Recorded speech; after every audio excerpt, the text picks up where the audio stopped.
Bonjour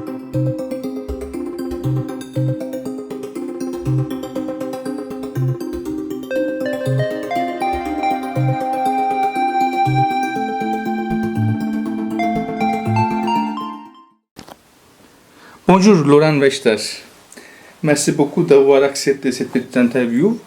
Nous sommes à ton atelier à Neudorf, à Strasbourg, aujourd'hui le 15 juin 2024. Est-ce que tu peux nous parler de toi un petit peu? Qui est Laurent Wechter? Alors, je suis alsacien, j'habite à Strasbourg, j'ai toujours vécu à Strasbourg depuis ma naissance, hormis une année aux États-Unis. J'ai grandi à Strasbourg, j'ai développé tout mon travail photographique ici, on va dire, depuis ma naissance, enfin depuis adolescent, on va dire. Tu es toujours photographe? Oui, je suis toujours photographe, oui. Et les premiers appareils photo, c'était quoi? Comment tu as commencé de photographier déjà? J'ai commencé adolescent, quand j'ai reçu mon premier appareil vers 14 ans, un petit appareil compact. Et puis voilà, j'ai commencé à photographier la famille, les amis.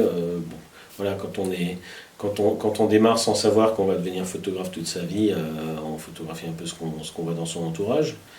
Et progressivement, j'ai développé un intérêt beaucoup plus fort, on va dire, vers le portrait. Portrait de mes amis, de mes connaissances, essentiellement. Et voilà, donc à l'âge de 18 ans, j'ai acheté mon premier réflexe, mon premier appareil réflexe grâce à un ami qui m'a conseillé. Et j'ai développé le travail en noir et blanc. Le travail de portrait en noir et blanc avec des amis de mon entourage. C'était quelles années en fait? Quand tu avais 14 ans, C'était les années 80. Voilà, j'avais 14 ans en 81 à peu près, voilà, donc on va dire fin des années 80. Et voilà, donc je suis allé en fac à l'université d'anglais, hein, j'ai fait la fac d'anglais. Et voilà, donc à partir de la fac, je photographiais mes copains, copines de fac. Essentiellement, j'ai toujours photographié des amis, des gens que je connais personnellement, parce que c'est plutôt ça qui m'intéresse. C'est pas tellement chercher des modèles qui correspondent à une image qu'on se fait de la beauté, on va dire. Mais c'est photographier mes proches, mes amis, les gens que j'aime, les gens que j'apprécie, et faire leur portrait. Voilà, c'est-à-dire c'est prolonger une conversation, mais sous forme photographique, on va dire. C'était quelle fac tu allais? Fac d'anglais à Strasbourg. Ah, d'accord, ok. Voilà. Les auteurs, les photographes qui t'ont influencé, qui t'ont marqué, que tu apprécies? Alors, les photographes qui m'ont influencé, c'est très variable. C'est pas forcément des photographes qui m'ont influencé au départ. J'arrive même plus à savoir vraiment quels étaient les photographes que j'admirais à l'époque. Richard Avedon peut-être. Diane Arbus, je l'ai connu plus tard, donc les grands photographes de l'époque. Helmut Newton, mais j'aimais pas tout ce qu'il faisait, mais j'aimais bien sa démarche. Et progressivement, forcément, on connaît de plus en plus de photographes. J'ai une grande passion pour Francesca Woodman, qui est une photographe américaine décédée beaucoup trop jeune, à 22-23 ans, qui a voilà, en l'espace de 5-6 ans, a développé une richesse artistique incroyable. Mais voilà, les photographes oui, c'est pas forcément des personnes qui m'inspirent forcément. Je suis aussi très inspiré par la peinture, par la musique, par beaucoup d'autres arts, d'autres choses que la photographie. Je ne cherchais même pas à l'époque à reproduire le travail d'autres photographes, à m'en inspirer. Voilà, je suis assez, oui. Est-ce que tu as une recherche photographique dans ta photographie? Ça veut dire comment tu fais tes photos, comment tu choisis tes sujets et pourquoi? Voilà. Ça vient tout seul en général, ça vient tout seul. Disons que voilà, au départ c'est l'envie de photographier une personne qui me vient, donc on fait une série de portraits de cette personne-là, puis progressivement il y a peut-être des idées qui viennent. Par exemple les photos qui sont derrière moi de Marianne. C'est quelque chose qui m'est venu d'un simple portrait. J'avais fait un portrait d'une amie et sur un de ces portraits-là, enfin une série de portraits, et sur un de ces portraits-là, je me suis dit tiens, tu me fais penser à Marianne. Et à partir de là, je me suis dit tiens, je pourrais peut-être développer ce que je fais rarement, je développe rarement une série de portraits où c'est un personnage, disons, qui est mis en valeur et pas uniquement la personne que je photographie. En général, les portraits, c'est voilà, un portrait d'un tel, mais sans forcément chercher à lui faire portrait, le mettre dans la peau d'un personnage. Et là, j'avais eu cette envie-là, donc de creuser un peu l'idée de Marianne, mais pas Marianne la révolutionnaire, mais Marianne la femme, pas ordinaire, mais une femme extraordinaire, mais dans son quotidien, on va dire, dans son quotidien de tous les jours. Et donc toutes les Mariannes que je photographie sont vraiment, comme ce sont des amis essentiellement, des personnes que je connais ou que j'ai appris à connaître, je les photographie dans leur environnement réel. Il y a une Marianne, par exemple, qui est céramiste, ben, elle est en train de faire de la céramique. Il y a une Marianne qui est guitariste parce que c'est une vraie chanteuse et guitariste de rock. Il y a une harpiste, c'est une harpiste. Il y en a une qui a un chat, c'est son chat. Il y en a une qui a une sœur, c'est sa sœur, et ainsi de suite. Voilà. Donc ça, c'était mon envie. Mais c'était, voilà, trouver Marianne, mais dans son quotidien. Et les autres projets, ceux que tu mènes? Les autres projets, voilà, c'est un peu de la même chose. C'est-à-dire, parfois, voilà, j'ai un thème sur les baigneuses, par exemple, qui m'est venu. Là, c'est aussi en voyant les baigneuses de Picasso, de Renoir, de différents peintres. Je me suis dit, tiens, les baigneuses en photo, on ne les connaît pas trop. Et donc, voilà, j'avais envie de développer cette thématique de la baigneuse en photographie. J'ai une série sur le buto, par exemple. À un moment, j'avais vu un spectacle de danse buto, et qui est une danse japonaise très, très, très expressive. Et après avoir vu un spectacle de danse buto, je me suis dit, tiens, j'aimerais bien développer ça photographiquement. Donc c'est des idées qui viennent voilà, de mes activités, de ce que je vis, de ce que je vois autour de moi, mais c'est pas, voilà, je m'assieds pas en me disant, tiens, j'aimerais bien, je développe pas de concept, on va dire, j'ai pas de concept particulier photographique où je veux exprimer quelque chose de spécifique. Ça vient d'une manière complètement fortuite en général. Tu travailles avec une mise en scène, et ça veut dire l'idée qui vient, après c'est lié à la personne, tu le photographies toujours dans ton studio ou à l'extérieur aussi? Les baigneuses, par exemple, c'est en extérieur, hein, c'est dans des lieux, voilà, au bord d'une rivière, d'un lac.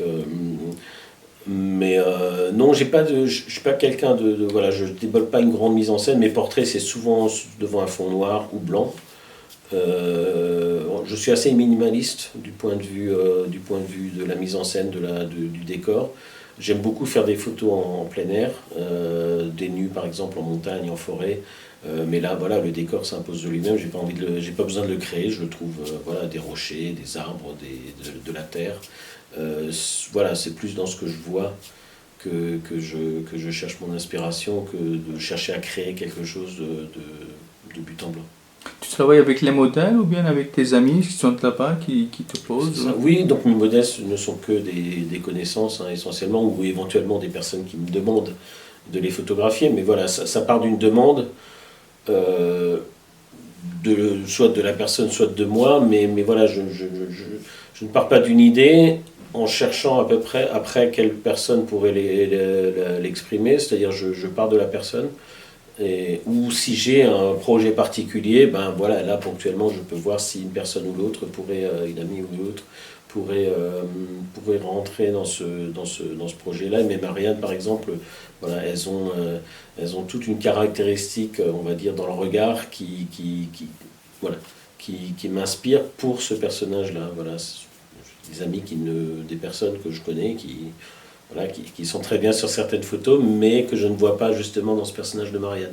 Mais d'une manière globale, en général, je ne cherche pas, je ne cherche pas le modèle à partir de l'idée, c'est plutôt le modèle ou la personne qui m'intéresse en premier. Première exposition, c'était quand? C'était quelle année? Est-ce que tu as déjà, comme on dit, publié une recueil collectif ou ensemble avec ta photographie, ou bien que tu envisages de faire? Alors, je n'ai pas de livre dédié à une. J'ai un livre que j'utilise comme catalogue. Quand j'expose, je le présente pour que les gens puissent voir. Parce que, évidemment, quand on expose des photos, on ne peut pas exposer toute sa collection de photographies. Donc voilà, j'expose en général une série récente, ma dernière série ou une série récente. Et à partir de là, j'ai un livre catalogue que je présente à côté. J'indique aux gens mon site internet pour qu'ils puissent trouver l'ensemble de mes photographies, enfin de celles que je montre. Mais voilà, je n'ai pas de recueil particulier dédié à une série, mais je suis en train de travailler à différents catalogues, on va dire, parce que j'ai 3 spécialisations, on peut appeler ça des spécialisations, mais 3 thèmes principaux qui sont le portrait, le nu et la danse. J'aime beaucoup photographier la danse. Et donc voilà, je voudrais au moins séparer ces trois styles spécifiques dans 3 recueils différents, quitte à après développer sur d'autres aspects de mon travail. Il m'arrive de photographier autre chose que des personnes, mais c'est rare. Et voilà, il m'arrive aussi de faire encore de la photo un peu plus abstraite, donc là aussi je pourrais éventuellement aussi trouver un catalogue uniquement pour cette série-là. Première expo, quand tu avais fait? Ma première expo, c'était une expo qui s'appelait Clairs et Obscurs, et là aussi c'était parti d'une série de photos que j'avais fait d'une amie, des nus, que j'avais très très peu éclairée. Disons qu'elle était uniquement éclairée en clair obscur, donc par derrière. Donc il y avait juste un petit filet de lumière qui apparaissait sur le corps. Et donc voilà, ça c'était une série récente que j'avais faite, de photos argentiques encore, du temps que je travaillais en argentique. Et j'avais aussi envie, disons que ça m'a donné envie de créer, de faire un peu l'inverse, c'est-à-dire de mettre à côté de ces photos très sombres, des photos très lumineuses où pratiquement tout était blanc, où le corps aussi apparaissait assez peu, mais sur un fond blanc, sur un environnement très très lumineux. Et donc j'ai présenté ces photos en parallèle, voilà, et je les ai appelées Clairs et Obscurs. Donc ça c'était ma première série. Ensuite j'avais fait une série sur la danseuse justement, où j'avais simplement fait une série de 10 photos d'une danseuse qui mettait ses chaussons. Donc on a fait beaucoup de photos, mais j'en ai retenu 10 de la danseuse en train de mettre ses chaussons. Et ça c'était un très beau projet parce que j'ai travaillé là en collaboration, enfin pas une collaboration directe, c'est-à-dire par la suite, après avoir fait les photos, quand je savais que j'allais exposer les photos, j'avais envie qu'il y ait du texte présenté avec les photos, donc j'ai demandé à 10 amis, soit qui étaient des amis écrivains, écrivaines, qui écrivaient, ou soit des amies danseuses, d'écrire chacune un texte. Et leur seule consigne, c'était, le texte devait s'appeler « La danseuse ». Et il n'y avait aucune consigne de longueur, il n'y avait aucune consigne de style. Et donc j'ai eu toutes sortes de choses, j'ai eu du haïku à la nouvelle, j'ai vraiment eu toutes sortes de textes, tous magnifiques, et donc j'ai exposé ces 10 textes en même temps que les 10 photographies. Donc c'est la seule fois où j'ai collaboré, on va dire, avec des personnes qui n'étaient pas photographes à une série. Donc ça, j'aimerais bien un jour éventuellement publier cette série-là. Sous forme de livre, mais voilà, les textes existent, les photos existent, et donc voilà, à un moment je les avais présentés ensemble. Les difficultés de faire de portraits ou de faire de nu ou encore de danse, ils sont 3 presque différentes pour toi. C'est globalement, non, il y a pas, je pense pas pour moi il n'y a pas de difficulté spécifique à ce style parce que encore une fois, tout mon travail se fait dans l'échange avec la personne que je photographie. Elle n'arrive pas, voilà, je ne dis pas, donc ce sont souvent des femmes parce que les femmes m'inspirent beaucoup plus photographiquement. Donc je ne vais pas leur dire, bah voilà, pose-toi là, maintenant je vais faire des photos et puis à la fin de la séance je te dirai merci, au revoir. Tout se passe dans une conversation permanente et de temps en temps, ben voilà, on fait cette photo, on discute un petit peu, on en fait une autre. Il y a toujours une collaboration entre moi et la personne, que ce soit en portrait, que ce soit en nu, que ce soit dans la danse. Ben, la danse, évidemment, c'est des danseuses, donc elles savent mieux que moi comment danser. Donc là, je suis presque... enfin, je ne suis pas là uniquement pour enregistrer, mais disons que je me sers de ce que je vois. Voilà, elles dansent, elles font leurs mouvements auxquels elles réfléchissent tout seules. Je ne leur dis pas maintenant tu vas faire ça, tu vas sauter, tu vas tourner. Non, non. Elles font ce qu'elles ont envie de faire. Et moi, à partir de là, je positionne ma lumière, je crée un peu mon ambiance, mais l'ambiance s'impose d'une certaine manière par le travail de la personne. Et dans les portraits, c'est pareil. Je veux dire, en général, je leur demande d'être elles-mêmes. Je leur demande, voilà, maintenant, voilà, mets-toi juste là. Je ne leur dis pas de regarder un endroit spécifique. Ça vient plus tard, peut-être, quand voilà, j'ai fait une photo, elle regarde d'une manière particulière, je recrée un peu cette chose-là, mais un peu différemment, et là, je la dirige. Voilà, il n'y a pas de difficulté, on va dire, spécifique d'une ou l'autre. Voilà, tout se fait en général dans l'échange avec la personne. Quand on réfléchit les photos de danse, en fait, tu essaies de attraper un moment donné dans les mouvements, en fait. C'est ça, mais pas forcément. Enfin oui, bah, disons que c'est plus une. C'est-à-dire, je mets dans toutes mes photos. Le plus important, c'est avant de faire les photos, c'est de mettre en place l'esprit du moment, et après les photos elles viennent toutes seules. Bon, évidemment dans la danse, et grâce au numérique maintenant, on n'a pas besoin de changer la bobine toutes les 36 photos, donc librement je photographie, et je fais mon choix après de quelles sont les photos qui vont le mieux ensemble et qui permettent le mieux de faire une série. J'aime bien faire des séries environ de 10 photographies d'un même moment pour avoir une vision assez globale d'un moment photographique. Et donc voilà, dans la danse, c'est ça aussi. Donc j'ai ce que j'appelle les études de danse, où là, en général, dans les premières rencontres avec une amie danseuse, elles sont libres elles font librement les mouvements qu'elles veulent, et moi je les photographie, et ponctuellement il peut y avoir un travail sur une thématique un peu plus précise, par exemple la danse buto, où là j'avais demandé, on avait mis en place une sorte de mise en scène, mais très très très très ouverte, dans laquelle elle était complètement libre de se mouvoir comme elle le souhaitait. Et les danseuses, comme on dit, de tous les types de danse, ou bien, je sais pas... Oui, en général, c'est plutôt la danse contemporaine. J'ai peu de connaissances dans d'autres types de danse. J'ai fait récemment une série avec 2 danseuses de hip-hop, mais que je n'ai pas encore travaillé.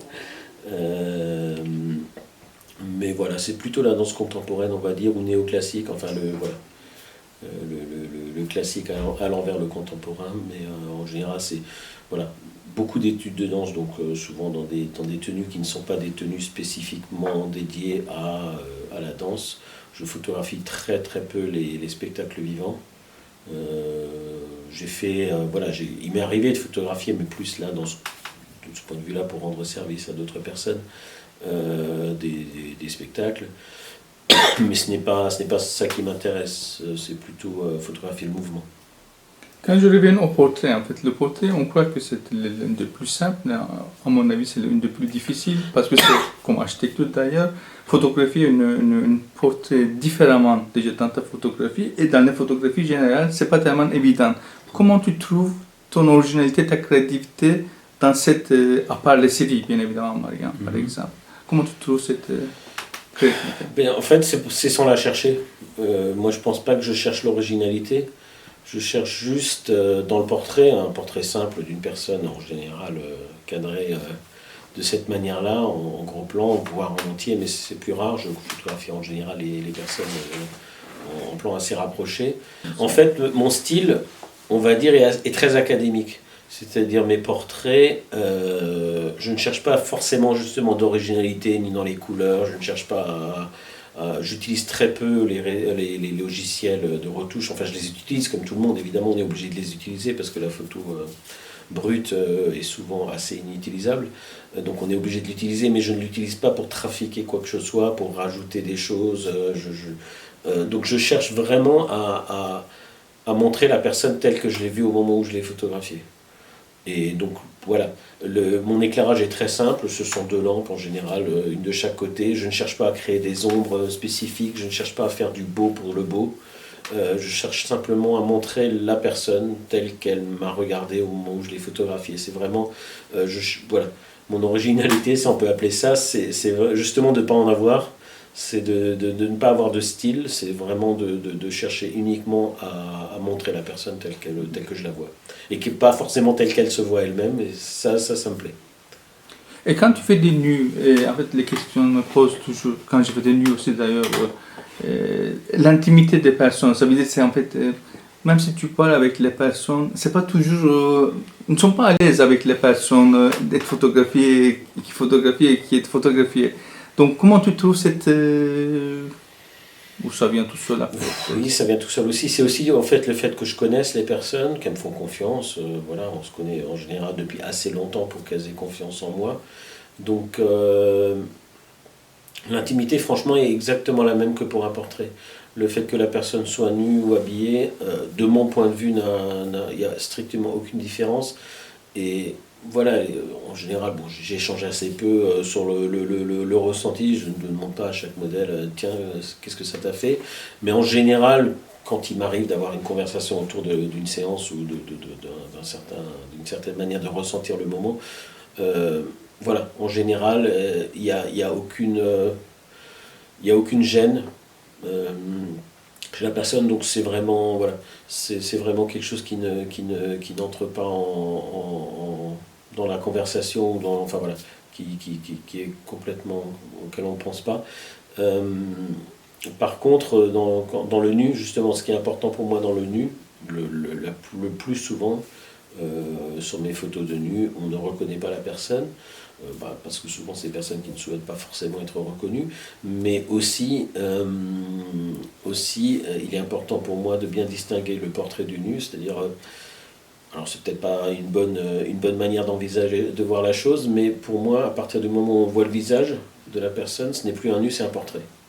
On peut faire un portrait d'une personne nue, d'une personne dévêtue, donc voilà, ou une personne torse nu, une personne habillée moyennement, enfin partiellement, en robe, en pantalon, en jupe. Mais à partir du moment où le visage apparaît clairement, où la personne regarde le photographe, là on est dans le portrait. Et pour moi, le nu, c'est vraiment le corps qui met en avant la silhouette, les formes, voilà tout ce que, bon, depuis les débuts de l'histoire de l'art, intéresse les peintres ou les sculpteurs ou les photographes de nu. C'est vraiment voilà, de montrer le corps lui-même et pas forcément la personne. Là, du coup, la personne s'efface un petit peu, mais la personne que je photographie ne s'efface pas parce que je ne ferai jamais le même nu de deux personnes différentes de la même manière. C'est pas possible parce que, voilà, encore une fois, dans l'échange que j'ai avec les personnes que je photographie avant les séances ou pendant les séances, il y a toujours cette particularité de l'échange. De l'échange qui, voilà, on a parfois des échanges autour d'un café sur une terrasse. Moi, mes échanges se font simplement avec un appareil photo. Tu commençais avec l'argentique, après tu es passé, comme on dit, au digital, ou peut-être aujourd'hui aussi tu continues de faire l'argentique aussi. Donc cette passage, cette, comment on dit, cette, on peut dire bouleversement ou bien cette progrès technologique, comment ça a influencé ton travail? Est-ce que tu te trouves plus à l'aise ou bien tu expliques un peu même? Alors, le travail est beaucoup plus simple d'une certaine manière en post-production dans le numérique. Parce que on peut faire ça tranquillement chez soi, on n'est pas obligé de bloquer une demi-journée parce que à l'époque quand je travaillais au labo, quand je développais et que je tirais moi-même mes photos, évidemment je ne pouvais pas faire ça un quart d'heure et puis rentrer chez moi et puis faire autre chose et revenir un quart d'heure. Il fallait y consacrer 3, 4, 5 heures pour pouvoir avoir un tirage. À la fin, en général, un tirage terminé d'une photographie. Dans le numérique, évidemment, l'approche est complètement différente, c'est-à-dire je peux revenir à une photographie autant que je veux jusqu'à ce que je considère qu'elle soit terminée. Donc voilà, parfois une photo, entre le moment où elle est prise et le moment où elle est traitée, où elle est terminée, voilà, parfois ça se fait en 5 minutes, parfois ça se fait en 5, 6, 7 jours, mais pas forcément d'une manière continue. Donc là, le travail est complètement différent, et évidemment, le travail aussi est différent à la prise de vue, parce que quand j'étais jeune, quand j'ai démarré mes premières séances de portrait ou de nu que je faisais en argentique, voilà, je faisais un film, 2 films de 36 poses, et puis tout d'un coup je me surprenais, tiens j'en ai fait 4, waouh, c'est qu'on a fait beaucoup de photos aujourd'hui, et tout d'un coup j'en faisais 8, et je me disais mince, on a fait énormément de photos aujourd'hui. Et voilà, avec le numérique je compte plus en nombre évidemment, même nombre de photos, je pense plutôt en temps passé avec la personne, c'est-à-dire en général on passe 1, 2 heures ensemble à faire une série. Et, euh, et voilà, parfois sur 2 heures, je fais 50 photos parce qu'on a passé beaucoup de temps à y réfléchir. J'ai fait très peu de photos parce qu'il y avait une petite mise en scène. Autour de mes Marianne, je faisais très peu de photos parce que pour les Marianne, je savais exactement, on va dire, ce que je voulais. C'est un peu particulier par rapport aux photos que je fais d'habitude où je laisse libre cours à beaucoup de choses. Mais d'une manière générale, voilà, il m'arrive de faire sur 2 heures, de faire 600, 700 photos. Évidemment dans la danse encore plus parce que là on travaille un peu en rafale pour avoir exactement le beau mouvement tel qu'on voudrait qu'il apparaisse, ou pas forcément tel qu'on voudrait qu'il apparaisse, mais tel qu'il nous apparaît par la suite et qu'il devient beau quand on voit la photographie terminée. Donc voilà, dans le numérique, souvent je ne vois le résultat de mon travail que après avoir fait les photos, alors que dans l'argentique, je l'imaginais au moment où la photo était faite, je savais quasiment à quoi ça allait ressembler. Dans le numérique, comme voilà, je photographie, je fais les photos, je fais les photos, je fais les photos, je les regarde plus tard, et donc c'est plus tard que je redécouvre les photos, et voilà, c'est une autre approche. Combien de photos tu as aujourd'hui dans ton archive? Est-ce que tu as une idée? J'ai pas, non. Parce que c'est vrai qu'avec l'argentique, on aurait pu compter. Non, j'ai aucune idée du nombre de photos que j'ai fait dans ma vie. Évidemment, voilà, toutes ne sont pas intéressantes à montrer. Mais voilà, j'ai un site internet. La dernière fois que j'ai compté, je pense qu'il devait y en avoir 300 ou 400. Mais évidemment, toutes les photos que j'ai sur mon site internet, c'est aussi l'avantage. Enfin, voilà, un site internet, c'est fait pour être vu sur un écran, donc on peut en mettre plus. Une série que je veux exposer sur papier, en tirage, en agrandissement, évidemment, voilà, on en fait beaucoup moins parce qu'après il faut aussi les stocker, on ne peut pas les garder indéfiniment. Euh, et donc voilà, il y en a beaucoup moins. Donc comme j'ai dit auparavant, une série en général c'est une dizaine de photos, mais ça m'arrive de manière numérique d'en avoir 20 ou 30 d'une série ou d'un ensemble de séries qui vont ensemble. Mais de celles-là, je ne les garderai pas toutes pour en faire un tirage. Et donc, surtout comme tu es avec le digital, tu ne gardes pas du tout toutes les images, ça veut dire que tu choisis, le reste tu Bien jettes. sûr, oui, si je fais une séance d'une danseuse de 800 photos, évidemment, sur les 800 photos, il y a les trois quarts qui ne... Alors je les garde, voilà, je les garde quelque part dans un fichier pour pouvoir éventuellement un jour les revoir. Parfois, ça peut m'arriver de retomber sur une photo que j'avais faite qui ne m'avait pas attiré particulièrement, où je me dis, ah bah tiens, finalement elle est bien. C'était la même chose avec l'argentique, de ce point de vue-là, ça m'arrivait de revenir sur une planche contact et de me dire, tiens, cette photo ne m'avait pas intéressé la première fois, maintenant elle m'intéresse parce que j'ai une autre manière de percevoir les choses, ou parce qu'elle va bien avec une autre photo que j'avais prise entre-temps, et qui peut... Voilà. Ou qui va me permettre éventuellement de développer une nouvelle idée. Mais voilà, donc il n'y a jamais de choses arrêtées, a fortiori avec le numérique. Mais c'est vrai, avec on va dire les milliers de photos que j'ai pu faire maintenant depuis mon travail, depuis que j'ai démarré le travail en numérique, voilà, il faudrait vraiment beaucoup de temps pour pouvoir toutes les revoir. Voilà, mais il m'arrive, voilà, sur une série, de revenir sur les photographies, de les Donc, revoir. en principe, tu gardes toutes tes photographies en fait, même si tu J'en garde une version, en tout cas, oui, ça c'est... même s'il y a un problème de stockage.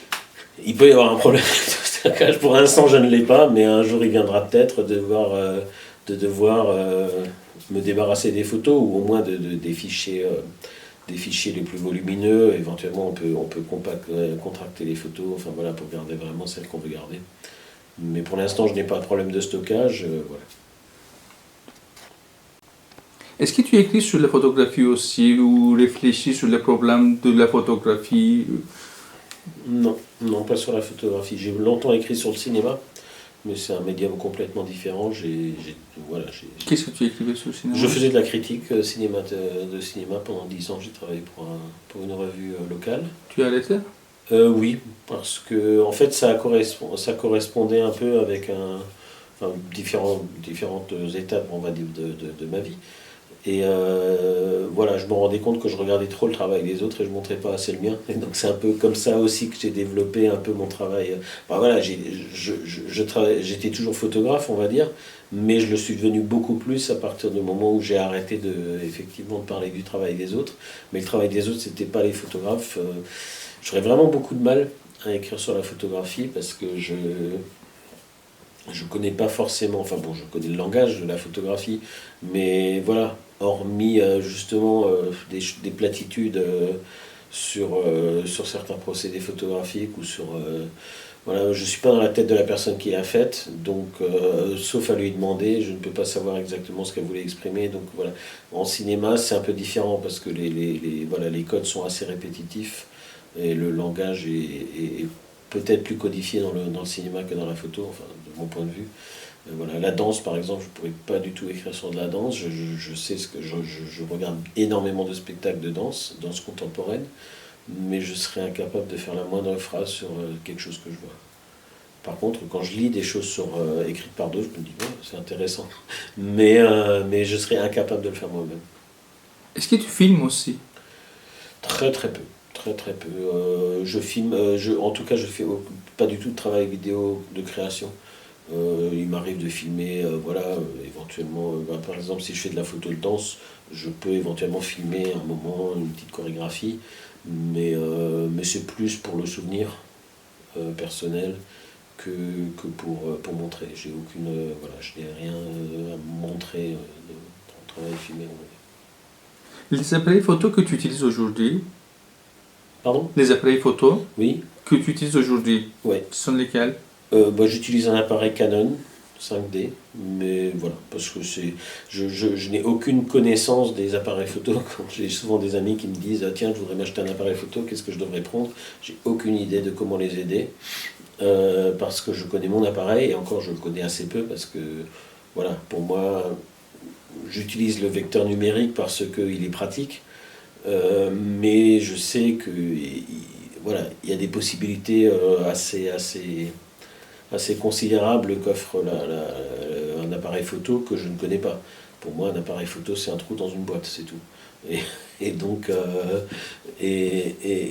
voilà, les objectifs, évidemment, j'utilise des objectifs qui me permettent voilà, de faire les portraits comme je le souhaite. Mais c'est vraiment, c'est un outil pour moi plus qu'autre chose. Parfois, il y a des revues de la photographie. Est-ce que tu arrives à suivre? Sûrement, il y a plusieurs. Ou bien les festivals de photographie, est-ce que tu participes ou tu envisages de participer ou tu restes plutôt... Assez peu. C'est-à-dire, oui, bon, je sais qu'il y a des festivals qui se font à Strasbourg, mais c'est que j'ai la flemme. J'ai la flemme de chercher, j'ai la flemme de me présenter, de me vendre, voilà, il me faudrait un agent, mais ça ne m'intéresse pas. Donc voilà, je ne cherche pas à montrer les photographies que je participe aux ateliers ouverts, aux places des arts. Ponctuellement, quand j'ai une série que j'aimerais montrer, j'essaie de trouver un endroit qui pourrait les prendre, la prendre, mais je ne cherche pas vraiment à rejoindre des choses existantes, des biennales, des mois de la photo, des semaines de la photo. Il y a des choses qui se font et c'est très bien que ça se fasse. Mais voilà, je ne suis pas à la recherche de cela parce que voilà, par pure paresse, on va dire, de chercher la chose.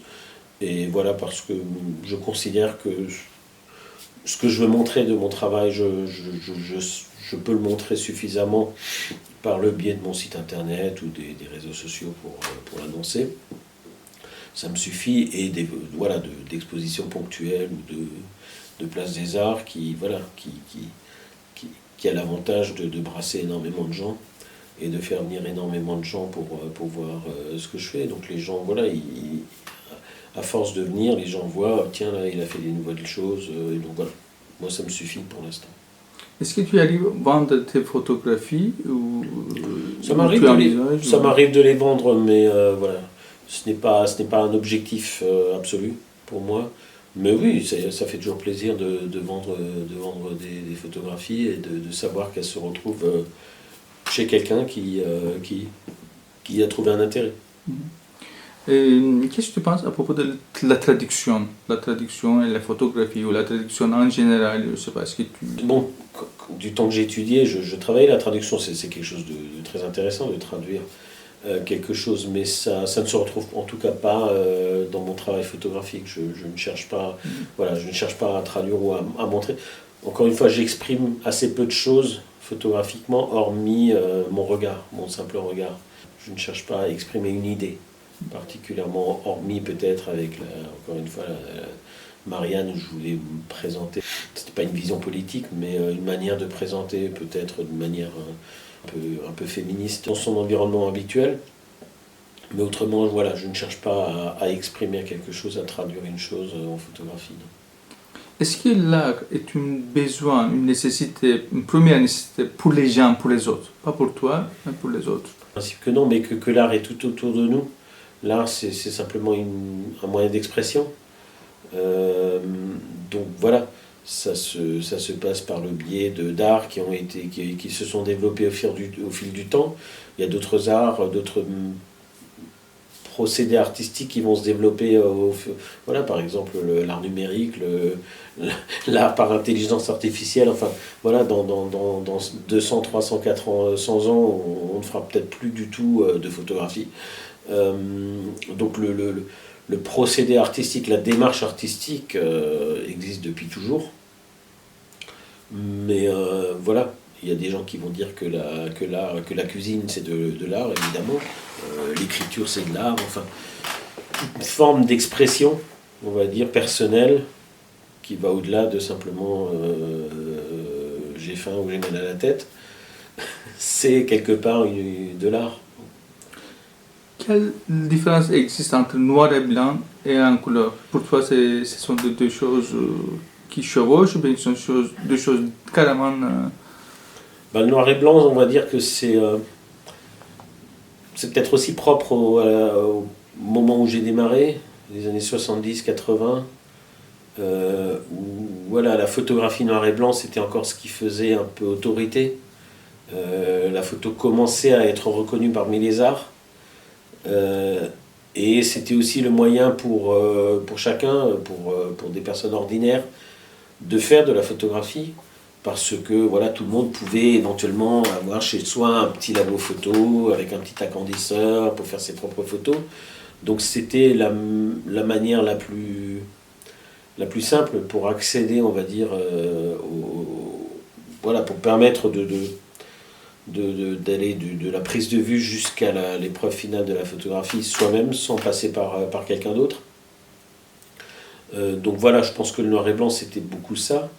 Donc c'était un procédé, comme dans le cinéma, au début c'était en noir et blanc, puis la couleur est arrivée.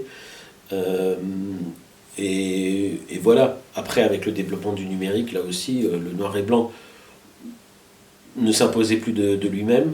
Donc maintenant, le noir et blanc, c'est plus un choix esthétique pour les gens qu'un procédé qui était naturel, on va dire, aux photographes de l'époque. Parce que voilà, si on voulait se considérer comme un photographe à part entière, on faisait du noir et blanc. Tout en sachant qu'on peut être photographe sans jamais traiter la moindre de ses photos. Il y a des gens qui, voilà, même à l'époque du noir et blanc, qui confiaient toujours leur photographie, enfin leur négatif, à quelqu'un d'autre pour avoir le tirage, hein. Même des très grands photographes qui ont très rarement tiré eux-mêmes leurs photos, hein. Donc voilà. Mais on va dire que voilà, pour le photographe ordinaire, voire le photographe, on va dire, expérimenté, pour travailler entièrement la photographie, il fallait passer par le noir et blanc. Maintenant, maintenant avec le numérique, la couleur s'impose a priori, et le noir et blanc est un pur choix esthétique. Voilà, il m'arrive encore dans le nu, par exemple, mes photographies de nu sont le plus souvent en noir et blanc, quand ce sont ce que j'appelle des études de nu. Si c'est des nus sur une thématique particulière, je les laisse en général en couleur parce que, encore une fois, vu que je cherche simplement à montrer ce qui s'est passé lors d'un échange photographique avec une personne, il n'y a pas forcément besoin d'aller vers le noir et blanc parce que je ne cherche pas forcément à ce moment-là à créer une esthétique. Évidemment, je cherche à à réfléchir à comment je veux que la photo apparaisse, mais voilà, je ne cherche pas forcément à distinguer noir et blanc ou couleur. Voilà, les portraits, c'est très très très très rare que je mette en portrait en noir et blanc parce que les gens m'apparaissent en couleur. Donc c'est comme ça que je les montre. Merci beaucoup, Laurent.